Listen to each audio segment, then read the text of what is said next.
abantu benshi ntabwo bakunda kubimenya, ntibakunda kubimenya, baranabyitiranya. Usanga n'ubundi abantu bakunda no kutubaza bakababwira ariko ubundi byoroha. Niyo wazana icyuma hano, niyo wazana imbunda, ntabwo byoroha. Imana igufashe mwene data, Imana ikugirire neza. Gira inyota, twese dukomeze tugira inyota yo kuzura umwuka wera no kubana n'umwuka wera. Satani n'abadayimoni bazasuzugura urugo rwawe iteka. Iteka bazagusuzugura ku giti cyawe iteka. Niko kugwa kuvuga ibyo Satani akora ariko utazi kuvuga ibyo Imana yakoze. Ukaba utazi kubeshya, ukaba utazi gusambana, ukaba utazi gukora n'ibiriya, ukaba utazi gukora n'ibiriya, ariko hakaba hari ibindi byakugoye. Some byakozwe n'intumwa 1:8. Haravuga ngo icyakora muzahabwa imbaraga mwuka wera n'abamanukira, kandi muzaba abagabo bo kumamya Yerusalemu ni Yudaya yose ni Samariya no kugeza ku mpera y'isi. Amen. Ni iri jambo Imana ishize ku mutima wanjye turi busangire mu minota itari myinshi kandi sina mike, ariko ijambo ry'Imana ryo ni rinini cyane. Ngiye kuganira umumaro w'umwuka wera, ni nayo nsanganyamatsiko. Iyo tuvuze umumaro tuba tuvuze icyo umwuka wera atumarira mu buzima bwacu bwa buri munsi. Aya magambo rero ni Yesu wayavuze, yararimo kuyabwira abigishwa be, ababwira ko bazabona imbaraga mu gihe umwuka wera yabamanukiye. Niko ababwira ngo imbaraga zizaza ari uko umwuka wera yaje. Ku bantu rero bari mu Rwanda turi kumwe, turimo turasangirira ijambo, ndetse n'abari mu mahanga, ndashaka kubabwira ko ubukristo ntabwo bujya bupfa gushoboka umwuka wera atari mu buzima bw'umukristo. Ntabwo bujya bushoboka. Niyo mpamvu ndaza kubahereza ingero z'abantu babiri nituza kumeza kuganira, ariko nanjye ubwanjye ubwo buhamya nabwitangira. Kandi nawe ufite umwuka wera kandi ubana n'umwuka wera mu buzima bwawe bwa buri munsi, wahita unabyumva ibyo ndimo ndavuga. Ntabwo ubukristo bushoboka umwuka wera adahari. Ni nayo mpamvu Yesu yabwiye abigishwa, arababwira ngo ni byiza ko ngenda ngo hanyuma nkazaboherereza umufasha. Imana ishimwe kandi Imana ihabwe icyubahiro. Nicyo rero atumarira, kubera ko Yesu ari kumwe n'abigishwa be, hari uburyo yabanaga n'ababigisha abaganiriza. Intambara bahuraga nazo,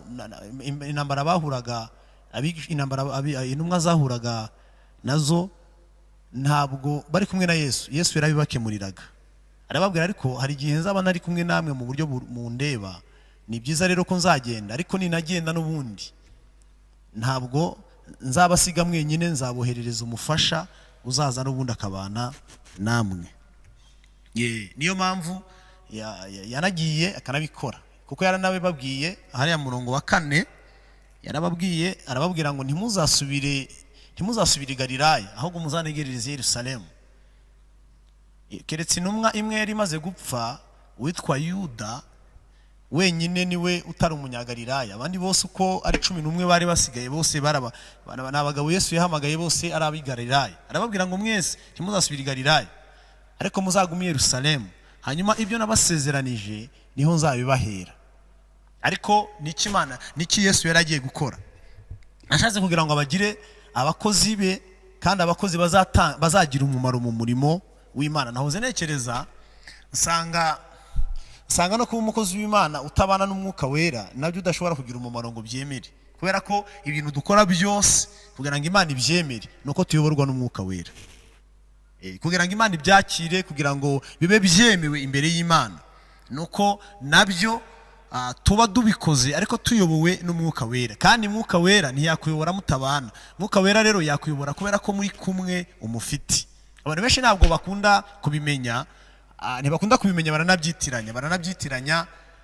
Usanga n'ubundi abantu bakunda no kutubaza bakababwira ariko ubundi umwuka wera kugira ngo wumve neza ko ubana nawe umufite, nabibwirwa n'iki?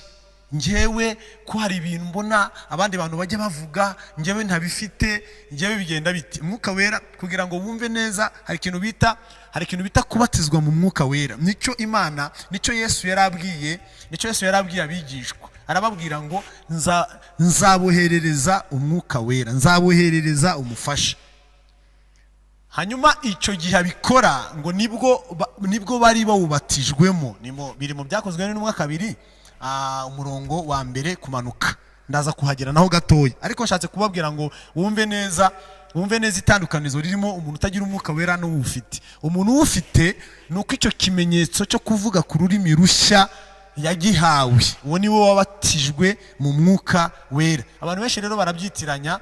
Hari n'igihe abantu bumva bavuga indimi hirya no hino mu madini no mu matorero, abantu bakibwira yuko babatijwe mu mwuka wera. Hari indimi abantu biga mu mashuri bakanabyiga.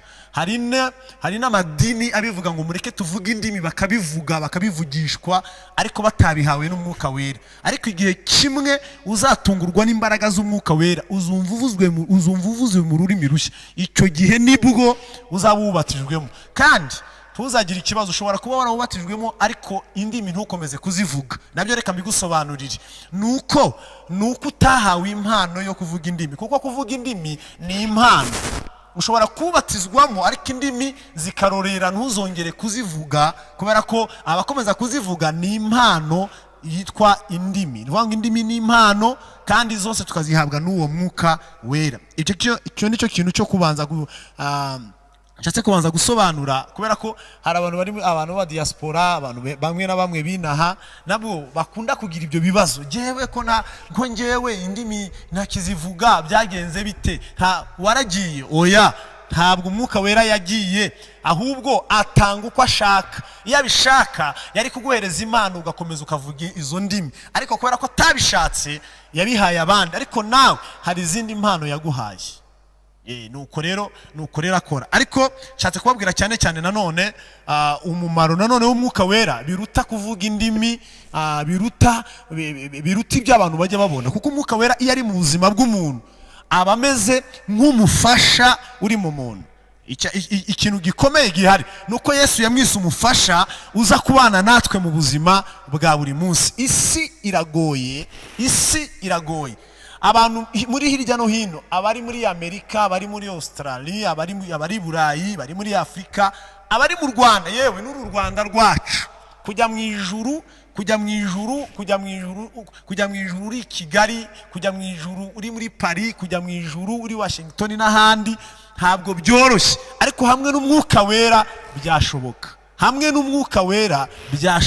Niyo mpamvu Yesu ashaka buri muntu wese ngo abane n'uyu mwuka wera, kandi mubane kugira ngo ubuzima bwo kuba umukristo, kugira ngo ube umukristo mwiza bishoboke, n'ukubana n'umwuka wera. Abantu benshi barabyirengagiza, abasenga bagera hagati bagacogora ntibongere kubisengera ngo Imana ibahereze umwuka wera. Hari n'abamuhawe ariko babyirengagiza, ntibashake kubana nawe. Ariko iyo udashaka kubana nawe, kuba umukristo mwiza ntabwo byashoboka. Icyo nanivuze cya mbere rero nuko aza kudufasha twebwe mu buzima bwacu bwa buri munsi. Kudufasha iki? Bibiliya yavuze ngo icyakora muzahabwa imbaraga mwuka wera n'abamanukira. Bibiliya yavuze ngo muzaba abagabo. Icyo nshatse kubabwira ni iki? Nshatse kubabwira ngo iyo umufasha yaje adushoboza guhamya. Nicyo kintu gikomeye nshatse kubabwira, adushoboza guhamya. Umumaro w'umwuka wera nuko adufasha guhamya mu bihe bigoye, mu bihe bisanzwe, mu bihe bidasanzwe. Mwuka wera iyo yaje, iyo abana nawe, agufasha guhamya muri byose.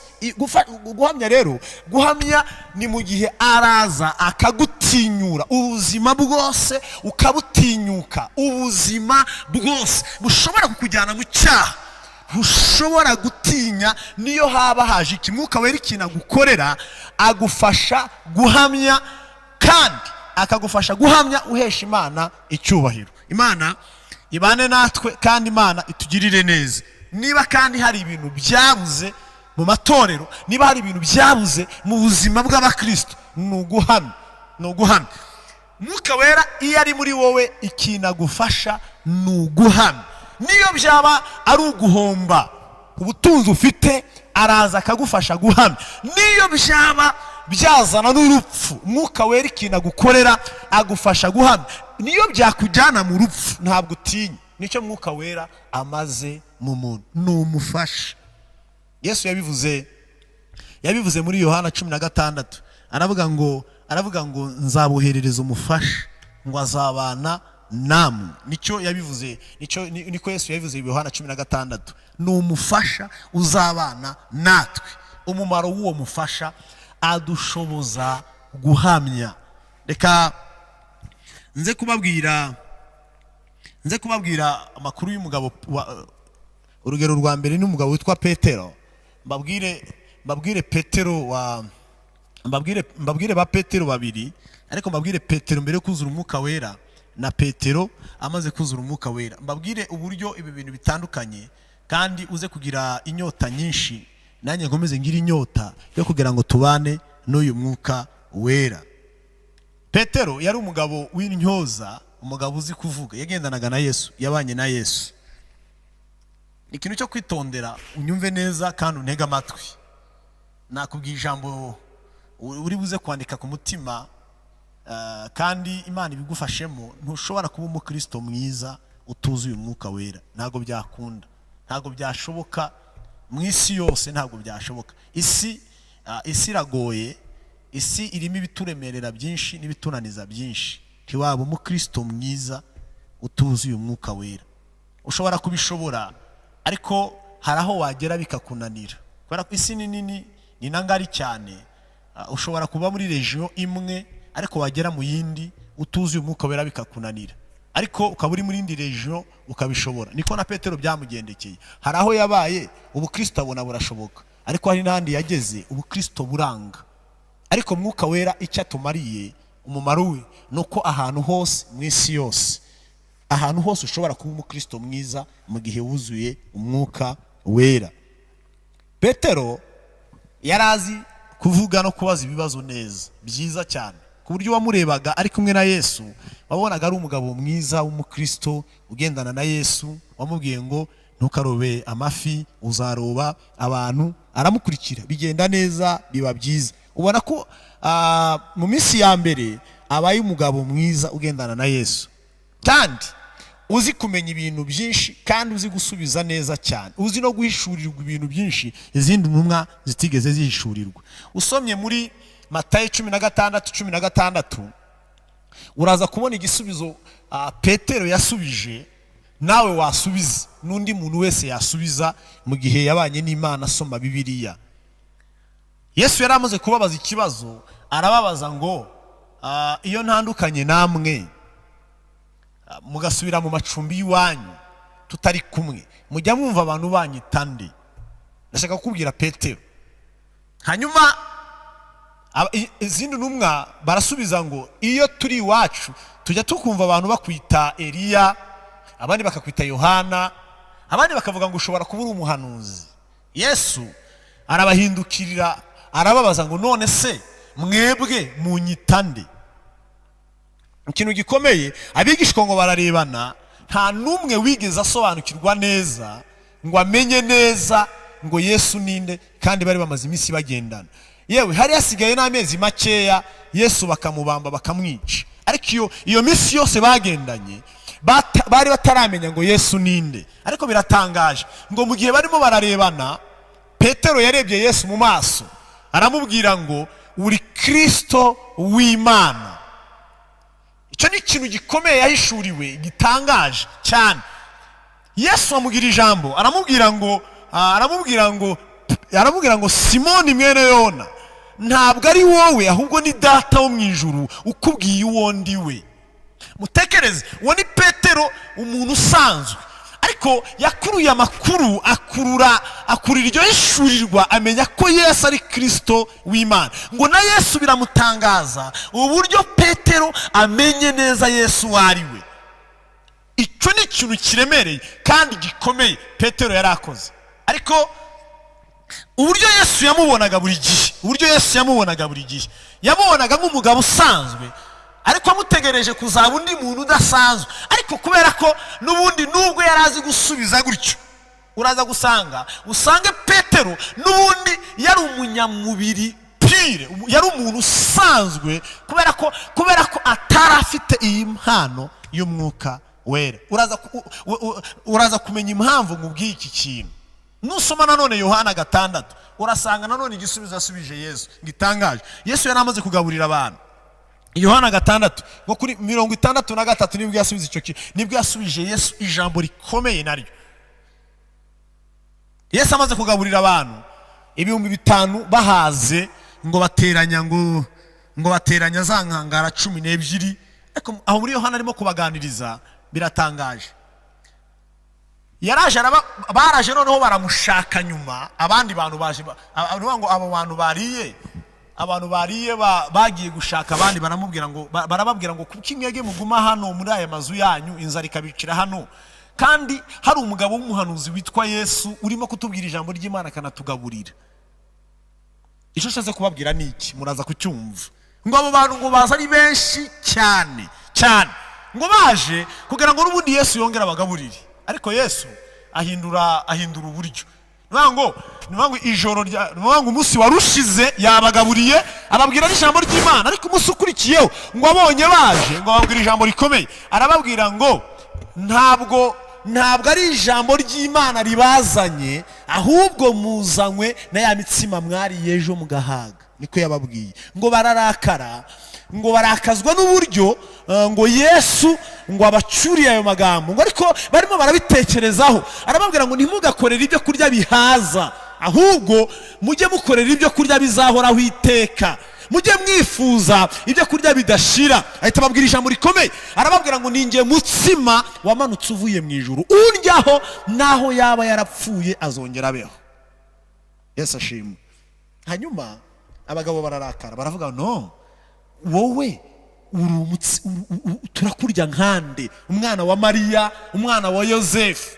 Icyo nshatse kubabwira niki, nuko abantu basubiye inyuma, bararakara basubira inyuma, baravuga ngo no, ntabwo wowe twakuryaho nkande. Baragenda, ariko ngo barimo kugenda arababwira ngo si icyo gusa, ahubwo nunywa amaraso yanjye ku munsi w'imperuka nzamuzura.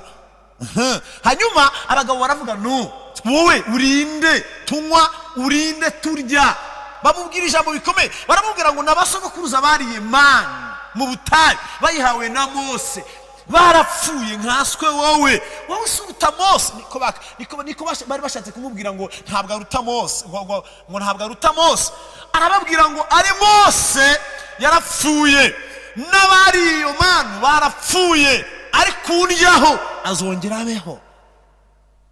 Noneho bose basubirayo. Nuvuga ngo apfobeje Mose ku rugo rwego, bose basubirayo.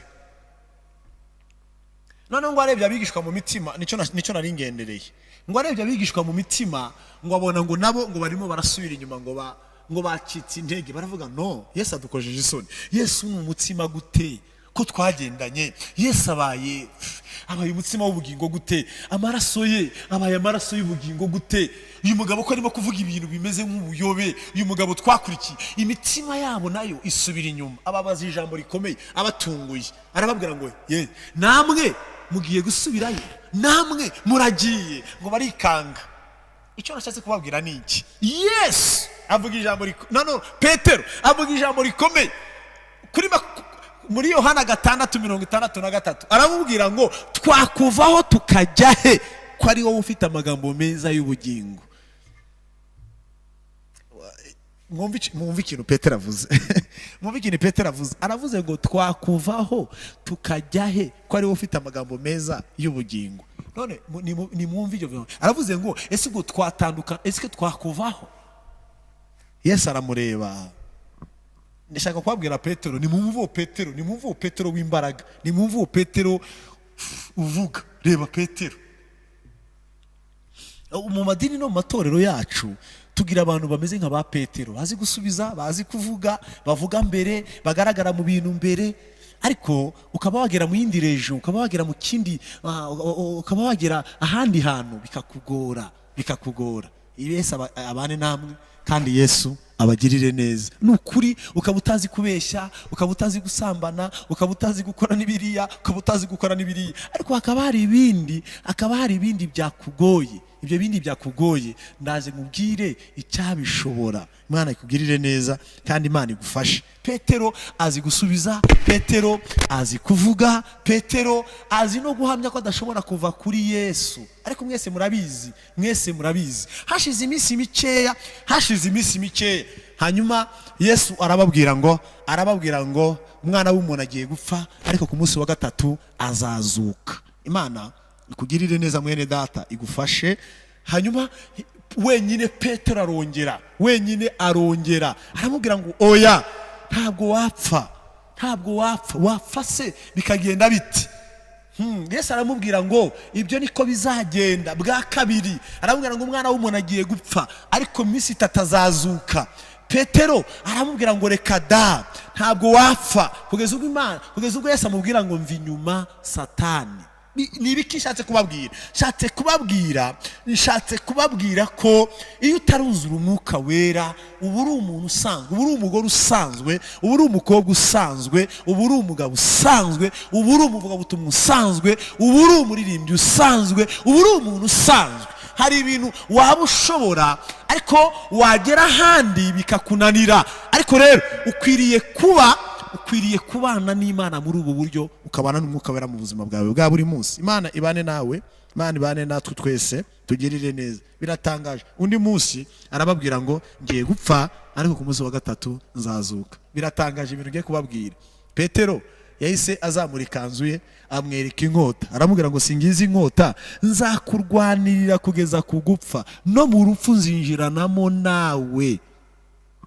Ni mubyumve neza, aramubwira ngo no mu rupfu nzinjiranamo nawe. Mwene da mwishiki wanjye ni mu bitekereze, no mu rupfu arimo aramwereka inkota ngo azarwana, azatema abantu. Nuko byagenze. Reka mbabwire ukuri, none iyo utaruzura umwuka wera, gufata icyemezo cyo gukurikira Yesu biragora.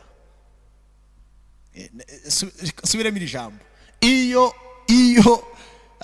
utaruzura umwuka wera, iyo utabana n'umwuka wera muri ubu buryo, gufata icyemezo cyo gukurikira Yesu biragoye. Hari imvugo ihari ivuga ngo bagarira yombi, kubera ko ubu utazi rizera n'irizarumba.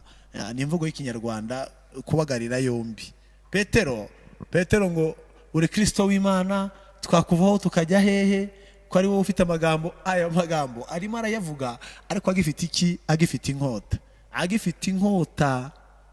Arimo aravuga ngo izi nkota nzikoresha ku mazi, nzikoresha mu kazi kanjye k'uburobyi, niho nazikoreshaga. Izi nkota rero ntabwo, kandi yari umuzerote Petero, avuga ngo ntawamenya ibintu by'Abaroma, ibintu ntawamenya uko bizajya bigenda biteka ryose. Yaravuga ngo hari ibintu bishobora guhinduka, izi nkota nkazikenera, nkazifashisha. Shatse kukubwira iki? Shatse kukubwira ngo iyo utaruzura umwuka wera uba uri umuntu usanzwe, ushobora kugendana inkota uzumve nk'ibindi bintu. Ushobora kuba ugifite amahane, ushobora kuba ugitegekwa n'amoko akugenga, akuyobora, yarakugize imbata. Ushobora kuba ufite kamere, ushobora kuba ufite irari rikubase, kandi imirimo y'Imana ukirimo. Yabanye na Yesu, yagendanaga na Yesu, ariko ko yagendanaga na Yesu yari agifite inkota. Ariko nagira ngo mubwire ko mwuka wera yaje adushoboza gufata ibyemezo. Mwuka wera yaje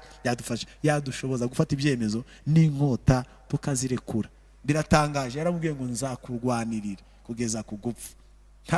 Ntabwo yabyemeraga, yaravuga ngo reka ntawamenya. Hari ibintu bya Yesu bishobora kugira gute, bishobora gufeiringa, hanyuma nkazikomeza n'izi nkota zanjye, ntawamenya. Ariko ibyo byose ni ibitekerezo by'abantu bataruzura umwuka wera, ni ibitekerezo by'abantu batabana n'umwuka wera, ni ibitekerezo by'abantu batayoborwa n'umwuka wera, n'ubuzima bw'abantu batayoborwa n'umwuka wera. Ntawamenya izi nkota reka meze igendanye, ntawamenya.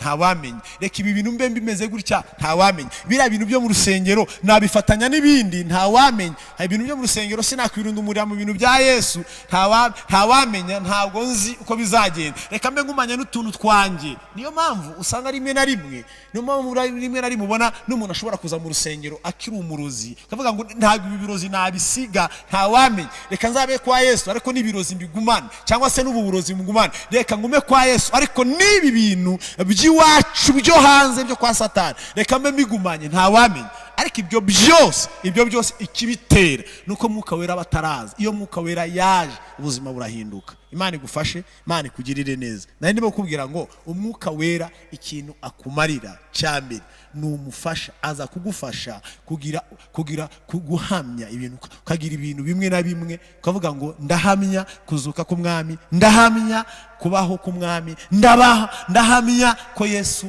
ari umwami wanjye. Iyo Mwuka Wera adahari, iyo mvugo ntushobora kuyigira. Nta bintu ushobora kwemera guhomba, ushobora kwemera kureka Mwuka Wera ataje. Imana igufashe, Imana ibane nawe, Imana ibane nanjye. Uyu Petero, Yesu yaramubwiye ngo oya, ntabwo izo nkota nzikeneye, ntabwo inkota nzikeneye, sinzikeneye. Izo nkota zawe ntabwo nzikeneye. Niko yamubwiye, ntabwo nzikeneye.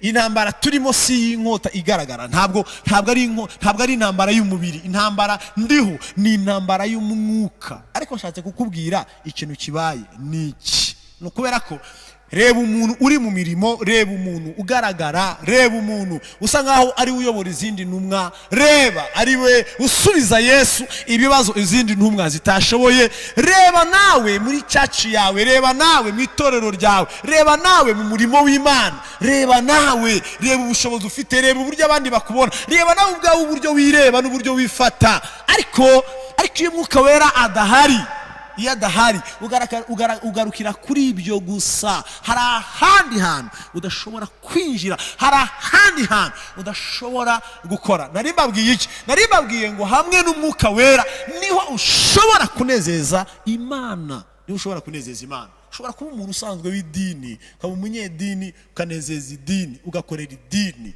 abantu mu idini bakagushima, abantu mu idini bakagukomera amashyi. Ariko Imana itaragukomera amashyi. Kubera iki? Kubera ko ibyo ukora byose ntubikora uyobowe n'Umwuka Wera, ubikora uyobowe n'imbaraga z'idini. Imana igufashe kandi Imana ibane natwe. Imana itwigishe kandi Imana itwuzuza Umwuka Wera, kandi Imana idufashe kugendana n'uyu Mwuka Wera. Petero Yesu aramubwira ngo nibyo biratangaje. Hashize iminsi Yesu arababwira ngo tujye gusenga Getsemani. Aragenda gusenga, yamaze kumubwira rya jambo, aramubwira ngo arongera kandi aramubwira ngo amaze kumubwira ayo magambo yose amubwira ngo azamurwanirira. Petero arimo kutabyumva neza, aramubwira ngo Peti, ndimo ndabona uri inshomotsi urimo kuvuga, ariko ndimo ndabona nusoma Matayo 26 umurongo wa 39 ngo Yesu amuhereza ubuhanuzi. Niko titire ivuga aho ngaho. Aramubwira ngo inkoko iraza kubika umaze kunyihakana gatatu. Urimo kuvuga cyane, uri inshomotsi cyane, uransubiza, urimo urashaka kuvugana nanjye, kuzandwanira no mu rupfu, ariko ndimo ndakubona imbere yawe nkabona ahubwo uzanyihakana gatatu. Kandi inkoko nibika, nicyo kimenyetso kigaragaza yuko ari njye wabikubwiye yuko uzanyihakana. Petero ntiyabyitaho, tiyanacana bugufi, arakomeza aravuga ngo zakurwanirira. Niko byagenze baje kumufata Getsemani, yahise atema amatwi. Mu byibuke ndatemye umusirikare waje kumufata mutema amatwi. Niko bigenda mwene data, niko bigenda mushiki wanjye.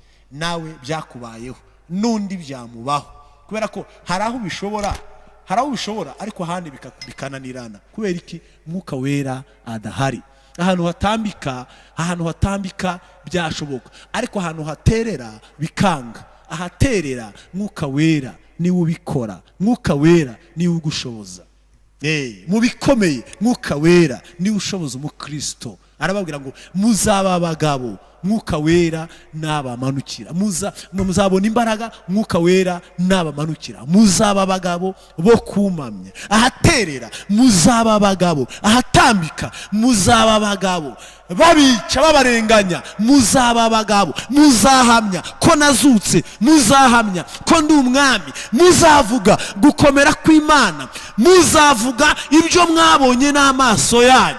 Iyo umuntu abana n'umwuka wera ntawumucecekesha, ntawamubwira ngo Yesu si umwami ngo abyikirize, ntawamubwira ngo ibyera ngo birirabura, ibyirabura ngo birera ngo aceceke.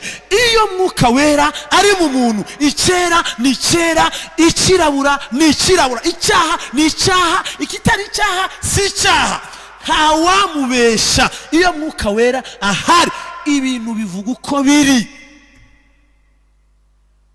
Niwo mumaro ni uguhamya. Kandi ibintu bihari nuko abantu bashobora kuririmba no kubwiriza no guhanura no gukora indi mirimo, ariko guhamya kuri kwa Bibiliya, guhamya ibi bintu ukaba wanabizira, ntabwo ari abantu benshi. Ibintu Bibiliya ikavuga ngo Bibiliya ivuga gutya, bakakubwira ngo ariko nubwo Bibiliya ivuga gutya, ariko amategeko y'isi nayo atugenga gutya. Oya, iyo mwuka wera ahari urahamya. Nicyo gikomeye rero Yesu yavuze, muzaba abagabo bo guhamya. Bigoye gukanga abantu buzuye umwuka wera, ariko nanone kandi byoroheye gukanga abanyedini. Birumvikana, urumva biroroshye byo, ariko guhabura, gutera ubwoba umuntu wageze kuri uru rwego rwo kuzura uyu mwuka wera, ibi Yesu avuze ntabwo bijya bipfa koroha, byoroha. Niyo wazana icyuma hano, niyo wazana imbunda, ntabwo byoroha. Imana igufashe mwene data, Imana ikugirire neza. Gira inyota, twese dukomeze tugira inyota yo kuzura umwuka wera no kubana n'umwuka wera. Tuzaba abagabo bo guhamya. Umwuka wera mu gihe yageze gute? Yahageze. Petero yatemye amatwi, no kumukurikira biramugora. Binjira mu rugo kwa Ana na Kayafa, ku batambyi bakuru, batangira gushinyagurira Yesu. Umugabo umwe arazabwira Petero yagezemo, aramubwira ngo nakubonye muri kumwe, aramwihakana, aramubwira ngo uriya mugabo simuzi. Arongera kandi umuja nawe araza aramureba, aramubwira ngo ndabona usa n'umunyagalilaya. Aramubwira ngo reka da, ntago abanyagalilaya mbazi, kandi niwe. Avuga ko Yesu atamuzi. Undi wa gatatu araza aravuga ngo simuzi. Inkoko irabika. Ariko tumwibuke muri 6 Yohana 63 yavuze ngo twakuvaho tukajya hehe? Nababwiye, mwuka wera adahari ntacyo utakora. Nukuri, mwuka wera adahari wamera nk'abandi, waba umeze nk'abandi. Gusa wakwiyubaha kubera ko ufite izina runaka, kwiyubaha kubera inshingano, kwiyubaha kubera ko abantu babona ujya gusenga. Ariko mwuka wera adahari, nakira kugira ngo mu mutima n'uburyo Imana yabikureba, n'uburyo isi yabikureba, n'uburyo Satani yabagufata nk'umuntu usanzwe, isaha n'isaha ribuze kuza gukoresha, agakorera amarorerwa. Ariko birakenewe, birakwiriye ko tubana n'Imana, twegera Imana. Muri ibi bihe bya Pentecote twegera Imana. Imana yongere tugarukeho, Imana yongere duhembure, Imana yongere tuvugurure, Imana yongere twuzuza umwuka wera. Nibyo bidukwiriye. Arababwira ngo mujye mu cyumba cyo hejuru muzarindire. Niko babikoze, natwe nibyo bidukwiriye kugira ngo tube imbere y'Imana yacu. Hanyuma Petero ngo aza kubyumva neza ko ibyo Yesu yamubwiye bimubayeho, ngo aragenda ararira, ngo aricuza, ngo agira agahinda, arihana. Ariko n'ubundi asubira muri bwa buzima bwiwe bwa kera, kugeza ubwo Yesu yaje gupfa, kugeza ubwo Yesu yaje kuzuka, aramwirika. Ariko aza kumwirika ari kumwe n'abandi bigishwa, ariko ku giti cye aramuganiriza. Biri muri Yohana 27, aramusanga. Igihe basangaga kuri ya nyanja barimo kuroba ngo batafashe, arababwira ngo bana banjye, ngo mwagize icyo mufata? Barabwira ngo twahebye. Ababwira ngo bajugunye iburyo, babona isamaki nyinshi. Hanyuma aganira nawe ku giti cye, aramubwira ngo Petero, aramubwira ngo Simoni mwene Yona, urusha bariya bose kunkunda, kuko yari amaze gutangira kumwereka no kumuganiriza.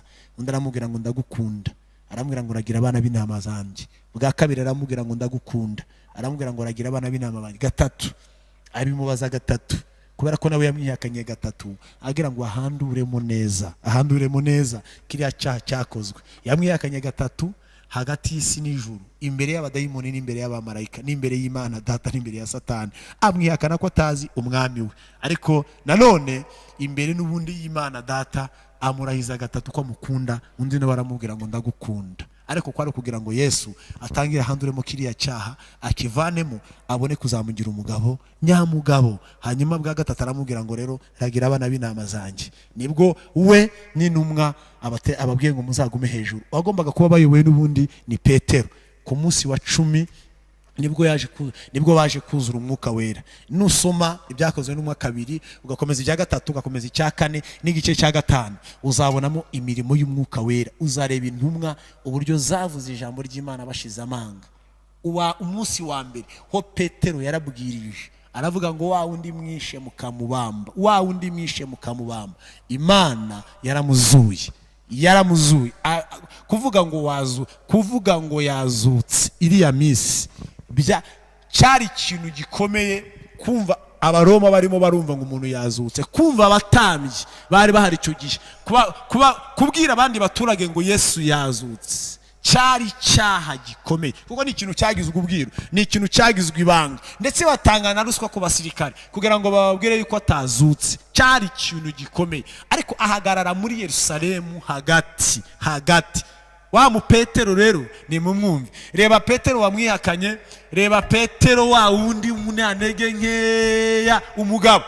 Mumurebe ari mu rugo kwa Kayafa, mumurebe uburyo yabaye umugabo gito, ariko ni mumurebe ahagaze noneho muri Yerusalemu hagati, arimo guhamya kuzuka k'umwami, arimo guhamya imbaraga z'Imana Data. Uwo ni Petero wari umaze kuzura umwuka wera. Mu bintu amatorero dukeneye, mu bintu abakristo dukeneye, wowe nanjye dukeneye umwuka wera wo gutuma dushira amanga tugahamya. Kuko nibitabibyo ibyiza by'Imana tuzabyirengagiza, dukora iby'isi ishaka, tuzakora ibyo abantu bashaka, mu gihe hatariho kuzura umwuka wera no kuyoborwa n'umwuka wera. Nicyo yakoze. Nimurebe, niko rugero mbahaye, ngiye no gusoza. Arahamya aravuga ngo yarazutse, Imana yaramuzuye. Ari iburyo, abagabo bararakara, arabikomeza, yarazutse. Abantu 3000 bahita bihana. Arakomeza ajya ahandi hantu, aravuga abandi 5000 barihana. Mu minsi mike 8,000 bitabariwemo abagore bari bamaze kwihana. Arimo arahamya ko Yesu yagize gute? Yazutse. Umumaro w'umwuka wera ni umufasha udushoboza guhamya iby'Imana uko biri, tutabiciye ku ruhande, kubivuga uko biri. Niyo mumaro w'umwuka wera. Icyo kirahagije. Ni nacyo Imana idushakaho, ni nacyo Imana idukeneyeho. Yesu akugirire neza mwene data na mushiki wanjye. Icyo nicyo tubuze uyu munsi, nicyo cyari gikenewe. Dukeneye umwuka wera kuruta ibindi bintu byose. Abantu nabizi ko abantu benshi bafite ibyifuzo bitandukanye. Ubu abatarashaka bumva babona abagore, babona abagabo, abatarubaka barashaka amazu, abataragira gute. Ubu abantu barashaka ibintu bijyana abantu mu misozi gusenga, n'ibintu bijyana abantu hirya no hino gusenga.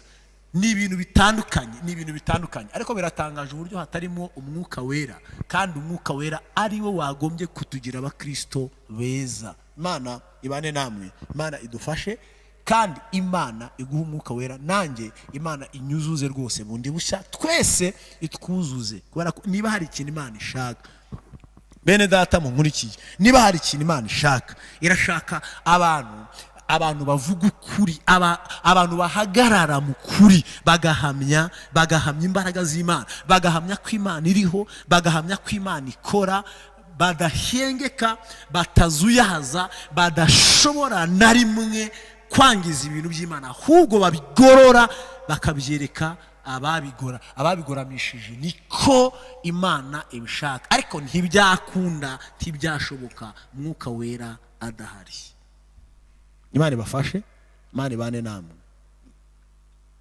Petero arakomeza, nusanga bice bine urasanga barabafunze, ariko nukomeza ibyo bice, nukomeza ayo magambo urasanga ngo barakomeje kuvuga ijambo ry'Imana ngo bashize amanga. Nusoma 5 barakomeje, bakomeza bavuga ijambo ry'Imana. Igice cya 6 barakomeje ngo bashize amanga, nta muntu batinya, kugeza ubwo basubiza abatambyi barababwira ngo none ari mwebwe batambyi ari Imana twumvire ndi. Bahitamo kumvira Imana kubera imbaraga z'umwuka wera. Ariko biratangaje, ubu turimo turumvira abantu kure kuko twakumvira Imana Data. Mwuka wera nataza tuzaba imbata z'abantu, tuzaba n'imbata z'idini. Ariko mwuka wera naza tuzaba imbata z'Imana, tuba imbata zumvira Imana.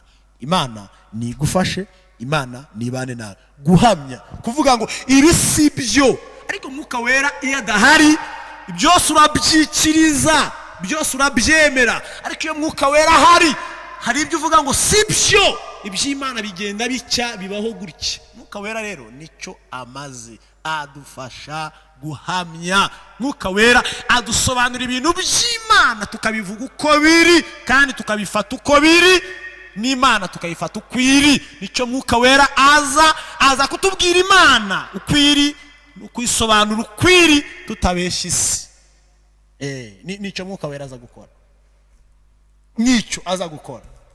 Mutinye ikintu Imana, mutinye ikintu Yesu yavuze ngo nimuzava i Yerusalemu mutakibonye, kuko ntacyo muzamara, nta butumwa muzavuga. Iyi ngoma y'Abaroma mbasizemo, aba batambyi mbasigiye, indagiye, ntimushobora kuzaresista. Nta jambo niri na rimwe muzavuga, nta butumwa bwiza muzavuga mutuzuye umwuka wera. Nawe reka ngubwire, ntacyo wenda kuvuga, ntacyo wenda gukosora, nta nicyo wenda gukiza, nta gisha uri buzane. Mwuka wera atahuje mu buzima bwawe, ntacyo ukosora, nta gisha uzazana. Mwuka wera adahari. Imana bafashe, Imana itugirire neza. Nuko byarangiye, birangira Petero abaye umugabo wo guhamya nk'uko Yesu yamubwiye. N'izindi ntumwa birakurikirana. Yesu agufashe. Urundi rugero ruri mu isezerano rya kera, uraza gusoma Samuel wa mbere ibice 17. Murebe intambara z'umugabo witwa Goliyati n'Abisiraheli. Hanyuma uze kwitana none ku ijambo riri muri Samuel wa mbere 16 ku murongo wa 13 ngo Dawidi amaze gusigwa amavuta ngo umwuka w'Uwiteka ngo akajyaza kuri we cyane. Urabonera Dawidi, uraza kumubonera muri iyo ntambara, urebe kubana n'umwuka wera no kutabana n'umwuka wera. Icyo difference iri hari y'abantu babana n'umwuka wera n'ababana nawo, nico y'ababana n'umwuka wera. Nico Sawuli yamaze iminsi 40 yemerwa gutukwa. Sawuli yamaze iminsi 40, ni muri icyo gice cya Samuel wa mbere 17. Yamaze iminsi 40 Umufilisiti utarakebwa arimo kumutuka, arimo kumubwira ngo umugabo naze, niba uri umugabo hohereza Umwisirayeli aze turwane. Amara iminsi 40 yabasebeje, yabamaze, bose bari mu ndaki. Ariko umunsi wa 40 nibwo David yaje. Bibiliya iravuga ngo umwuka w'Imana ngo yabanaga nawe, araza ngo atangazwa n'uburyo umugabo arimo gutuka ingabo z'Imana. Arababaza ngo ariko umugabo uri gutuka ingabo z'Uwiteka uriya mugabo ninde? Abasirikare ba Sawuli baramubwira ngo uriya mugabo no Mufilisitiya. Arababwira no, Mufilisitiya atuka abantu b'Imana gute? Umufilisitiya utarakebwe atuka abantu b'Imana gute? Imana ibane namwe. Nutuzura umwuka wera, Filisitiya izagusuzugura iteka. Satani n'abadayimoni bazasuzugura urugo rwawe iteka. Iteka bazagusuzugura ku giti cyawe iteka, nutuzura umwuka wera. Sawuli umugabo muzima uyoboye igihugu baramusuzuguye iminsi 40. Ndimo nabwira umumaro w'umwuka wera nuko atuma duhamya imbaraga z'Imana. Ntabwo numva uburyo aho gusengera ibindi kandi umwuka wera atabana nawe. Sinumva uburyo ahubwo uri mu bindi. Sinumva n'indi nzara ufite yo gusengera ibindi kugeza ubwo uzahora mu gasuzuguro k'Umufilisitiya. Ntabwo yarababwiye ngo no, ndaje nsoze. No, ntabwo mbyumva uburyo umuntu utarakebwe ashobora gusuzugura Imana n'ingabo z'Uwiteka. abwira abasirikare ababwira ngo ngewe uriya mugabo ishingiye ku kintu kimwe kinteye umwete wo kurwana nawe, nuko ngewe nubaha Uwiteka kandi we akaba ari Umufilisitiya utarakebwe. Ngenda mwica.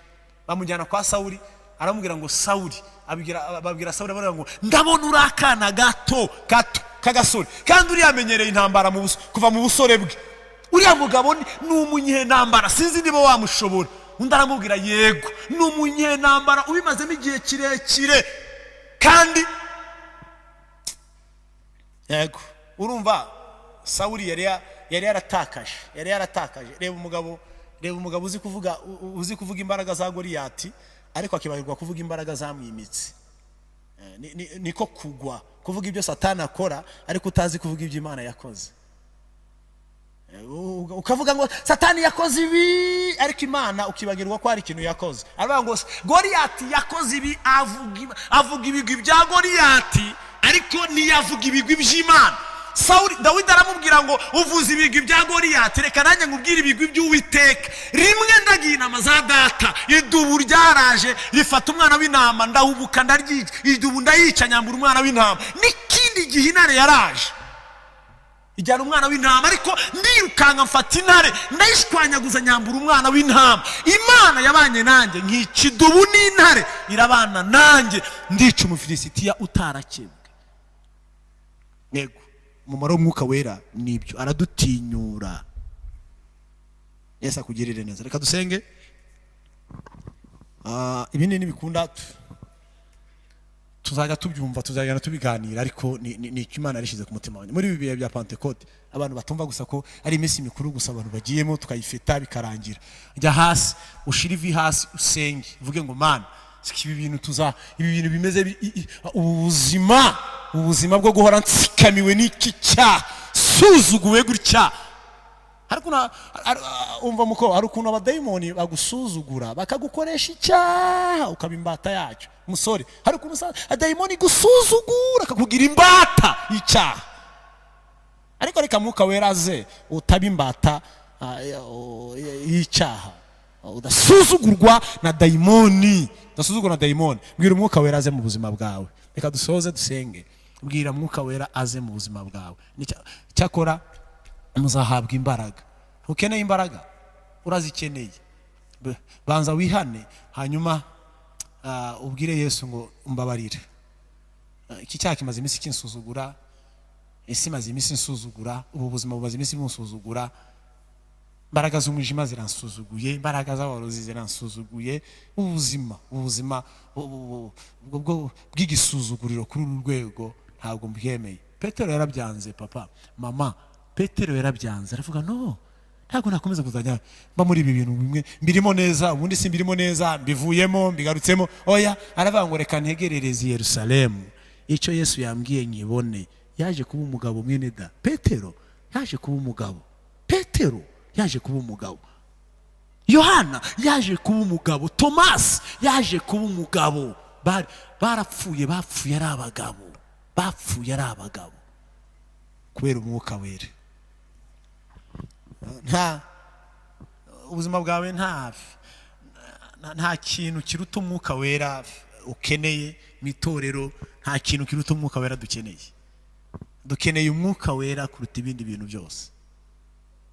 Ibindi byaza bizanywe n'Umwuka Wera, kuko Umwuka Wera nicyo kintu gikomeye gikora mu itorero, nicyo kintu gikora mu buzima bw'umuntu. Hanyuma ubukristo bwiza, kuba umukristo mwiza bigashoboka. Mu musore ukeneye Umwuka Wera ku rwego udashobora. Ndakwinginze musore, ukeneye Umwuka Wera. Wa mukobwa we ukeneye Umwuka Wera. Mu bintu ukeneye byihutirwa ukeneye Umwuka Wera.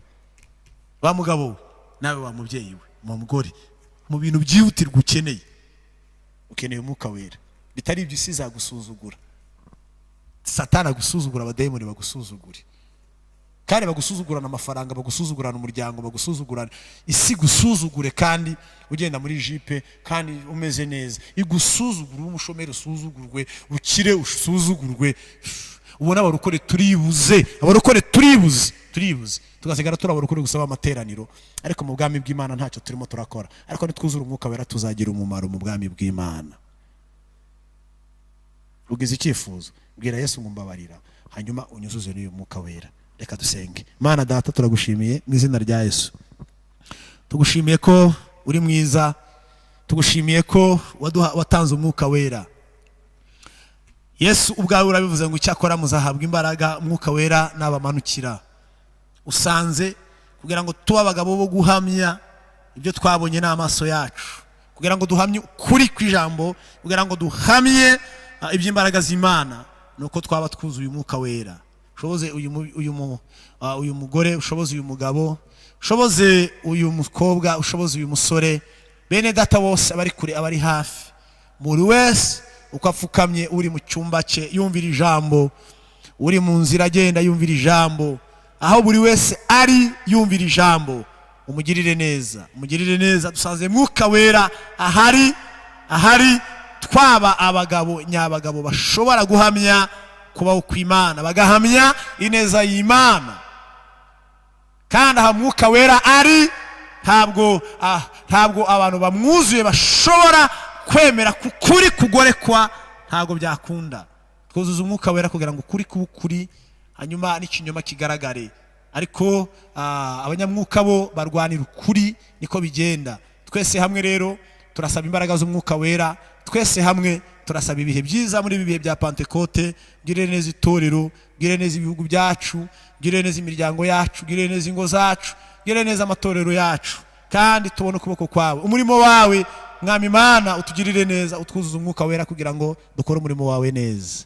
Ubane natwe, kandi usuka umwuka wera muri iri torero, usuka umwuka wera muri iyi paruwase, usuka umwuka wera muri uru rurembo, usuka umwuka wera muri iki gihugu, utanga umwuka wera mu bihugu hirya no hino, kuko dukeneye umwuka wera muri iyi minsi ya nyuma. Tubisabye Imana mu izina rya Yesu.